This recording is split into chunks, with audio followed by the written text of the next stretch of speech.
네, 오프닝 벨과 함께하고 계십니다. 이어서 김기성 앵커가 꼽은 이슈 2 함께 볼 텐데요. 어떤 이슈들이 대기하고 있는지 함께 확인해 보시죠. 네, 우선은 보니까 말 많고 탈 많은 일론 머스크 소식입니다. 이번에는 안전불감증 아니냐 이런 비난을 받고 있네요. 네, 그렇습니다. 영국의 더 타임스가 보도를 한 내용인데요. 2016년 이후에 테슬라 차량을 몰던 사람이 자율주행 시스템, 그러니까 오토파일럿을 켜놓고 운전을 하다 사고가 나서 숨진 사람이 모두 10명이라 그럽니다. 그리고 네. 미국 도로교통안전국이 테슬라 차량이 낸 교통사고 30건을 현재 분석을 하고 있다, 이렇게 얘기를 하고 있고요. 그리고 또 도로교통안전국 같은 경우에는 지난 3월 이후에 테슬라 차량의 사고 8건에 대해서 분석을 해봤더니 그중에 3건에 대해서만 자율주행 시스템하고 관련이 없는 걸로 나타났다. 그러니까 나머지 5건은 자율주행 시스템하고 관계가 있다라는 그런 결론을 내렸다는 보도를 하고 있습니다. 네, 지금 또 테슬라뿐만 아니라 스페이스X의 안전 문제도 또 거론이 되고 있다고요? 네, 그렇습니다. 그러니까 스페이스X가 작년 12월 달이죠. SN8, SN8 그 로켓을 발사했을 때 문제인데, 미국의 연방항공청이 그날 날씨가 풍향이 너무 세고 해가지고 발사하지 않는 게 좋겠다. 혹시 발사했다가 폭발을 하게 되면 그 충격파가 멀리 갈 수 있기 때문에 안 했으면 좋겠다라고 했는데, 머스크가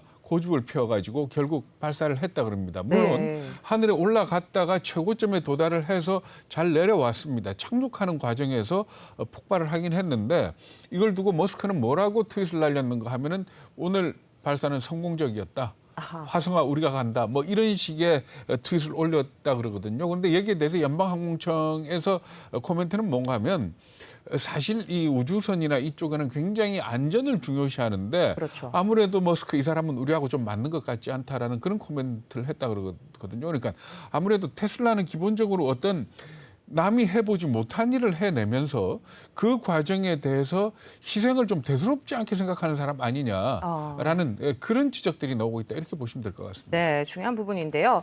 최근엔 또 측근 인사가 회사를 떠나게 되면서 또 보유 주식을 대량 처분했다, 이런 소식도 네, 있네요. 제롬 기엔이라고 트럭 부분 사장을 맡았던 사람이라 그럽니다. 그러니까 지난 3일 날 퇴사를 했는데 왜 퇴사를 했는지는 밝히지 않았고요. 이 사람이 어떤 사람인가 하면 2010년에 그러니까 그 원래 그 다임러에 근무를 했다 그럽니다. 독일 다임러에 근무를 하다가 2010년에 이 테슬라에 합류를 했으니까 굉장히 머스크의 측근이다, 이렇게 볼 수 있거든요. 그동안 한 일은 기가팩토리 있죠. 그러니까 배터리 공장 기가팩토리를 만드는 걸 주도를 했고, 그 이후에 이 전기 트럭 부분 사장을 맡아가지고 세미 개발을 담당을 했다 그럽니다. 그러니까 물론 이 그만둔 걸 놓고 혹시 머스크하고 무슨 일이 있었던 것 아니냐라는 추측이 있긴 합니다만은, 거기에 대해서는 아무런 얘기를 안 했는데, 이 사람이 가지고 있던 이 스톡 옵션을 갖다가 대량 매각을 했다는 겁니다. 그래서 그 금액으로 따져서 우리 돈으로 한 3천억 원어치 정도를 매각을 했는데, 그러니까 지난 3일 이후에 매각을 했으니까 이게 테슬라 주가 하락에도 상당한 역할을 한 걸로 이렇게들 보고 있는 겁니다. 그렇겠네요. 네, 첫 번째 이슈 확인을 좀 해봤고요. 이어서 두 번째 이슈, 굉장히 또 재미있는 이슈입니다. 요즘에 편의점 가시면은 어떤 거를 사실은 참 궁금한데요. 요즘 가장 핫한 아이템이라면서요. 네, 곰표 맥주 말씀하시는 네, 거죠? 맞습니다. 곰표 맥주인데 정말 핫한 아이템이다, 이렇게 얘기를 하고 있습니다. 이게 세븐로이라는 수제 맥주 회사가 만들어서 판매 제조를 한 건데, 왜 잘 팔릴까? 궁금합니다. 네. 곰표. 아무래도 우리나라 맥주 이름 그러면은 테슬라, 무슨 카스, 하이네켄, 말하자면 좀 뭔가 세련되고 영문 표현 아닙니까? 네, 그렇죠. 뭐 근데 테라, 네. 곰표 맥주, 이게 그러니까 맥히는 겁니다. 특히 그 판매 비율을 볼 것 같으면 20대에 43%, 그리고 30대 44%, 그러니까 전체 87%가 20, 30대가 이 곰표 맥주를 사는 겁니다. 이 곰표 맥주, 이 곰표를 두고 뭐라고 얘기를 하는가 하면, 뉴트로 아시죠? 네. 뉴 더하기 레트로. 그렇죠. 뉴트로인데, 요새 이 현상을 두고 뭐라고 얘기를 하는가 하면 할메니얼이라고 그럽니다. 네, 이름이 할머니 재밌네요. 더하기 밀레니얼. 오. 그래서 할메니얼이라 그러는데, 네. 과연 그런 쪽에 어떤 이 사회적인 현상이 들어간 거 아니냐, 이렇게 얘기를 합니다. 그래서 이 곰표 맥주에 관련된 뭐 기록을 보면은 1차 물량 10만 개가 3일 만에 소진됐고, 요즘 하루에 뭐 17만 개가 판매를 돼서 편의점 맥주 매출 1위를 기록을 하고 있다. 그러니까 사실은 이 하이네켄이나 아니면은 테슬라 카스 같은 경우에는 접시물에 빠져야죠. 아, 그렇죠. 네. 그러니까 이 쟁쟁한 회사들이 편의점 맥주 시장에서 그럼요. 곰표 맥주에 밀리고 있는 겁니다. 너무 신기한데 네. 사실은 이 곰표 아시는 분들은 다 알고 계시겠지만 밀가루 제조회사 대한제분 아닌가요? 그렇습니다. 대한제분입니다. 네, 그러니까 네. 1952년에 인천에 만든 밀가루 제조 네. 회사입니다. 왜 곰표라는 상표를 붙였는가 하면은 당시에 네. 창경원에 북극곰이 들어왔는데 오. 그때만 해도 북극곰이 우리나라 사람들한테는 굉장히 생소한 네. 그런 동물이었다 그럽니다. 그런데 이 북극곰의 이미지가 하얗지 않습니까? 그렇죠. 밀가루가 어울리기 때문에 곰이라는 네. 곰이라는 이미지를 사용을 했고 오. 당시에 백설표, 부채표 하는 식으로 표자를 많이 붙였습니다.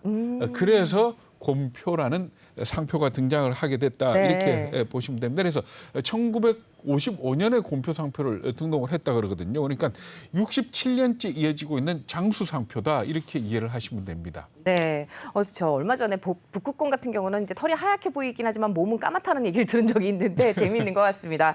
어떻게 해서 곰표를 이용한 상품들이 이렇게 좀 등장하게 된 건가요? 네, 그러니까 곰표 밀가루에 대해서 어떻게 생각하실지 모르겠지만 사실 그 밀가루 시장을 놓고 보면 백설표 같은 경우에는 소비자를 직접 대상으로 하는 판매가 많은데 네. 이 곰표 밀가루 그러니까 대한제분 밀가루 같은 경우에는 소비자를 직접 대상으로 하는 것보다는 아무래도 제과 제빵 베이커리 업체나 네. 아니면 식당 면류를 만드는 식당 이런 데를 대상으로 영업을 많이 했습니다. 네. 그렇기 때문에 어떻게 본다면 대한제품 입장에서는 곰표라는 브랜드를 소비자들한테 많이 알려줄 필요가 없었다.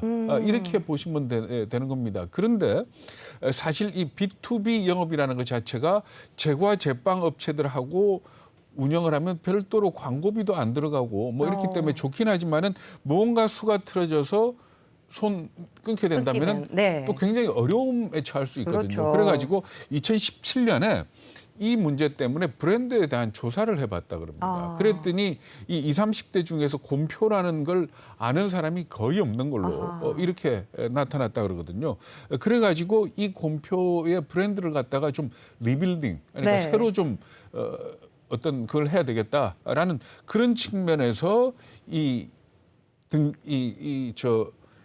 곰표 곰표라는 관련한 걸 뭔가를 네. 써야 되겠다 이렇게 생각을 했는데 이 곰표라는 상표가 근데 이 굿즈로 나오게 된 것 그러니까 뭐 이런 어떤 다른 상품하고 콜라보레이션을 해서 나오게 된 건 아주 우연한 기회였다 그럽니다. 그래서 그러니까 이 TF팀을 만들어 가지고 곰표 상표를 리빌딩 하겠다는 회사 방침은 정해져 있는데 뭐를 할지 고민하고 있는 상황에서 2018년에 중소의류업체가 곰표 브랜드를 도용을 한 거죠. 허가 없이 네. 패딩 점퍼를 만들어서 판매를 한 겁니다. 어머나, 네. 그런데 이 특이하네요. 패딩 점퍼가 네. 상당히 인기를 끌었고 그리고 곰표 입장에서 대한제품 입장에서 볼 때도 이걸 갖다 못하게 막는 것보다는 오히려 조금 로열티를 받고 이 아이디어 자체가 워낙 신선하니까 이걸 갖다가 콜라보레이션으로 해보면 어떻게 했느냐 해서 했는데 아주 대박의 난 히트를 거네요. 친 겁니다. 그러니까 아마 많은 분들은 나이 드신 분들은 잘 모를 겁니다. 그러니까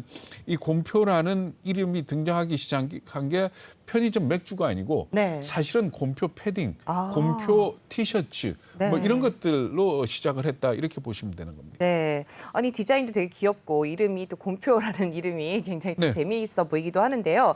지금 말씀하신 것처럼 결국엔 시작은 의류였고 그 네. 이후에 이제 본격적으로 확대가 됐다 이렇게 볼 수 네, 있겠네요. 그렇죠. 그러니까 순서대로 보면은 처음에 이제 의료로 시작을 해가지고 그 다음에 한번 또 입소문을 탄 게 뭔가 하면 CGV하고 콜라보레이션을 합니다. 그 당시 팝콘, 네. 왕곰 뭐 팝콘인가 해가지고 네. 이 밀가루 20kg짜리 포대에다가 팝콘을 잔뜩 넣어서 5,000원에 CGV에서 판매를 한 겁니다. 네. 그랬더니 이게 SNS에서 난리가 나가지고 영화 보러 온 사람들이 줄을 선 게 아니고 팝콘 네. 사러 온 사람들이 줄을 서는 그런 결과를 빚었던 겁니다. 그러니까 말하자면 이 곰표의 성공 가능성에 대해서 확인을 한 거죠. 네. 그러고 난 뒤에 또 뭘 만들었는가 하면은 밀가루 이미지하고 여성분들 파운데이션하고 그렇죠. 상당히 네. 비슷하지 않습니까? 그래가지고 곰표 밀가루 쿠션을 만들어가지고 네. 이것도 꽤 인기를 끌었답니다. 그러다가 이제 나온 게 맥주였던 거죠. 네. 맥주였고 그 다음에 재밌는 게 맥주 나오고 난 뒤에 막걸리가 나왔습니다. 근데 막걸리는 드셔보셨는지 모르겠습니다만 막걸리는 마실 때 왜 처음에 뒤집어서 이렇게 흔들잖아요. 그렇죠. 밑에 이 가라앉는 고여 있는 것 걸 때문에. 네. 쓰라고. 그래가지고 이 막걸리 이름은 곰표가 아니고 네. 표문입니다. 표문이요. 거꾸로 뒤집어서 흔들면서 보면 곰표입니다. 그게. 아, 그렇군요. 네, 우리나라 네. 말을 곰표를 써놓고 완전히 뒤집어 버리면 표문이 되거든요. 그래서 표문 막걸리가 인기를 끌고 있는데 네. 이것도 아주 지금 굉장한 인기를 끌어서 그 요즘 전통주 전문 샵들이 있다면서요. 네. 거기에서 굉장한 인기를 끌고 있는 걸로 이렇게 얘기들을 하고 있습니다. 그러니까 이 곰표 브랜드의 리빌딩 과정을 보면은 일단 몇 가지 이 특징을 잡을 수 있을 것 같아요. 첫 번째는 밀가루하고 이미지가 전혀 별개의 건 아니죠. 네. 그죠? 그렇죠. 그러니까 뭐 밀가루를 가지고 순밀로 만든 맥주. 그다음에 그 패딩 아까 화면에 나간 거 보셔서 아시겠지만 네. 하얀색 패딩입니다. 네, 그렇습니다. 그러니까 밀가루 이미지하고 틀리지가 네, 않죠. 그렇죠. 뭐 이런 식으로 그러니까 자기들 이미지하고 어긋나지 않는 범위 내에서 말하자면 굿즈 생산을 했던 거고, 그리고 또 한 가지는 뭔가 하면 이게 굉장히 중요한 것 같은데 재미 요소, 네. 펀 요소를 갖다가 그게 중요하죠. 굉장히 중요하게 생각을 한 겁니다. 네. 그러니까 말하자면은 20kg짜리 밀가루 포대에다가 팝콘을 담는다? 정말 엉뚱하지 않습니까? 그렇습니다. 네. 뭐 그리고 여성들의 파운데이션을 갖다가 밀가루 쿠션 좀 생경하면서도 받아들이지 네, 않습니까? 그렇죠. 이런 것들이 모두 성공 비결이 아니겠느냐 이렇게 얘기를 하는데, 그러니까 그 밑바탕에는 뭐가 있는가 하면 레트로죠. 그러네요. 그러니까 레트로. 네. 그러니까 할메니얼이라고 할메니얼, 부르는 네. 할머니 밀레니얼인데, 그래서 요즘 우리 주변에 있는 것 중에 왜 뭐 쑥이라든지 인절미라든지 네. 그러니까 전혀 옛날 것 같은 것들이 인기를 끄는 것들이 있거든요. 그래서 아마 기업들 입장에서도 이 MZ 세대를 잡으려고 생각을 한다면은 이런 어떤 유트로 네. 쪽에 대해서 신경을 많이 써야 될 거다라고 얘기를 하면서 지금 현재 이 곰표 리브랜딩에 대해 가지고 이 공부를 하는 마케팅 학자들이 꽤 많은 걸로 이렇게 알려지고 있습니다.